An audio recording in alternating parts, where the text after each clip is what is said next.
আজকে আপনাদের সাথে কথা বলবো লাইভ সংক্রান্ত। আপনারা অনেক সময় অনেকের লাইভে যুক্ত হন এবং লাইভে যুক্ত হয়ে তখন আপনারা অনেকেই গালে হাত দিয়ে চুপ করে বসে থাকেন। কখনও কারো লাইভে গেলে গালে হাত দিয়ে চুপ করে বসে থাকবেন না। চেষ্টা করবেন আপনার পরিচিত জনদেরকে মেনশন করতে। আপনি যত বেশি আপনার পরিচিত জনদেরকে মেনশন করবেন তত বেশি আপনার পরিচিত জনরা ওই লাইভে যুক্ত হবে এবং কানেক্ট হবে। চেষ্টা করবেন প্রথমেই লাইভটা শেয়ার করে দিতে। শেয়ার করে দিলে যার লাইভে গেলেন সে খুশি হবে এবং তার আইডি রিচ বাড়বে, এঙ্গেজমেন্ট বাড়বে এবং আপনারও কিন্তু রিচ, এঙ্গেজমেন্ট এবং ফলোয়ার বাড়বে। এবং বেশি বেশি কমেন্ট করার চেষ্টা করবেন কারো লাইভে গেলে, কারণ কারো লাইভে গিয়ে যত বেশি কমেন্ট করবেন ততই কিন্তু আপনার বন্ধু বাড়বে।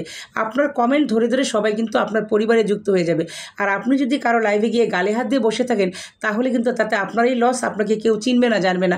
অনেকেই আছেন যে লাইভে যান, গিয়ে চুপ করে বসে থাকেন, কোনো কমেন্ট করেন না। তো আপনি যদি চুপ করে বসে থাকেন তাতে করে আপনার সময় লস হচ্ছে। আপনি কেন সময় লস করবেন? আপনি চেষ্টা করবেন অন্যের লাইভে গিয়ে বেশি বেশি কমেন্ট করতে এবং লাইভটা শেয়ার করতে।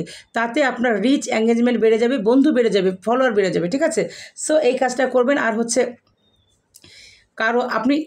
কারো লাইভ যদি কোনো গ্রুপে শেয়ার করেন, এমন গ্রুপে শেয়ার করবেন যেই গ্রুপটা অ্যাক্টিভ গ্রুপ।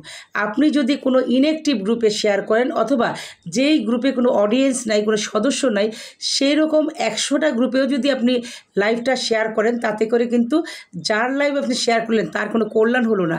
লাইভ শেয়ার করার মানে আপনার লাইভ শেয়ারিংয়ের মাধ্যমে যার লাইভটা আপনি দেখলেন তার অডিয়েন্স বাড়বে। এখন তার যদি অডিয়েন্সই না বাড়ে তাহলে আপনার লাইভ শেয়ার করে লাভ কি?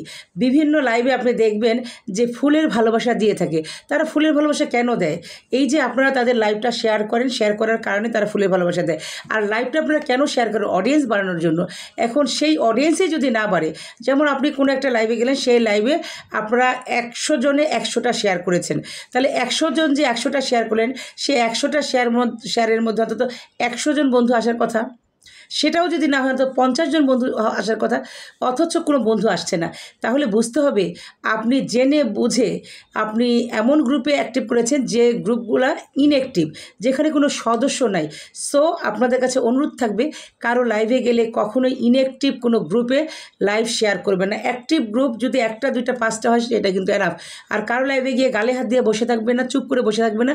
বেশি বেশি কমেন্ট করবেন, লাইভটা শেয়ার করবেন।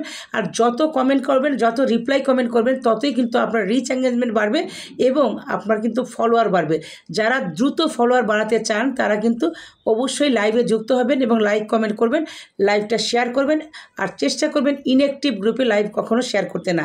তো আপনারা অন্যের লাইভে গিয়ে যখন লাইভটা শেয়ার করবেন, বেশি বেশি কমেন্ট করবেন, তখন যার লাইভ করছেন সে কিন্তু তার সাথে আপনার একটা হৃদ্যতা তৈরি হয়ে গেলে, একটা পরিচিতি বেড়ে গেল। ঠিক আছে? যখন আপনি পরপর 3 দিন যখন কারো লাইভে যাবেন তখন কিন্তু সেই যে লাইভ করলো সে কিন্তু আপনাকে চিনে ফেললো এবং তার হৃদয়ের মধ্যে কিন্তু আপনার মনটা, আপনার নাম, আইডি নামটা কিন্তু গাঁথা থাকলো। সো কারো লাইভে গিয়ে কখনো চুপ করে বসে থাকবেন না, বেশি বেশি কমেন্ট করবেন। যত বেশি কমেন্ট করবেন, যত বেশি রিপ্লাই কমেন্ট করবেন ততই আপনার রিচ, এঙ্গেজমেন্ট, ফলোয়ার বেড়ে যাবে। সো সবার কাছে অনুরোধ, কারো লাইভে গেলে গালে হাত দিয়ে বসে থাকবেন না। অবশ্যই বেশি বেশি লাইভটা শেয়ার করবেন এবং অ্যাক্টিভ গ্রুপে শেয়ার করবেন আর বেশি বেশি কমেন্ট করবেন। সবার জন্য অনেক অনেক শুভকামনা।